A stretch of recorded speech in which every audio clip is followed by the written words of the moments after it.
હાલ રાજભા ગઢવીને લઈને એક દુઃખદ સમાચાર સામે આવી રહ્યા છે।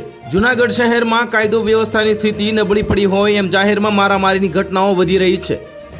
ગઈકાલે મોડી રાત્રે મધુરમ વિસ્તારમાં ફટાકડા ફોડવા બાબતે નિવૃત્ત પીએસઆઈના પુત્ર સહિત 5 લોકોએ 28 વર્ષીય યુવાનની હત્યા કરી હતી। અત્યારે ફરી મધુરમ વિસ્તારમાં પાનની દુકાન પર યુવક મહિરદાન લાંગડિયા ધોકા પાઇપથી જીવલેણ હુમલો કર્યો હતો। હુમલાખોરોમાં લોક સાહિત્યકાર રાજભા ગઢવીના સંબંધીઓ પણ સામેલ હોવાનો આક્ષેપ યુવકે કર્યો છે અને આ સમગ્ર ઘટના પાનની દુકાનના સીસીટીવીમાં કેદ થઈ છે।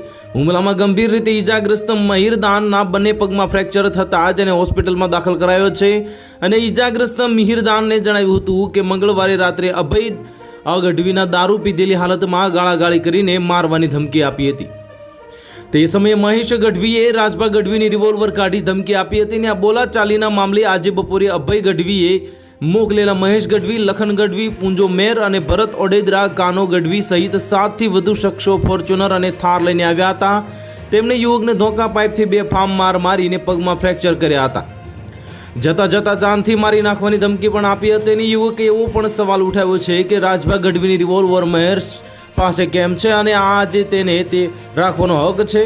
એક જ દિવસમાં હત્યા અને હિંસક હુમલાની આ ઘટનાએ પોલીસની કામગીરી પર ગંભીર સવાલો ઊભા કર્યા છે અને ઈજાગ્રસ્ત યુવકે ન્યાયની માંગણી કરી છે। તો હાલ માટે આટલું જ। મળીશું નવી અપડેટ સાથે। જો તમને અમારા વિડીયો પસંદ આવતા હોય તો વિડીયોને લાઇક કરી દેજો, ચેનલને સબસ્ક્રાઇબ કરી બાજુમાં આવેલા બેલ આઇકનને દબાવી દો જેથી તમને આવા સમાચારની અપડેટ મળતી રહે।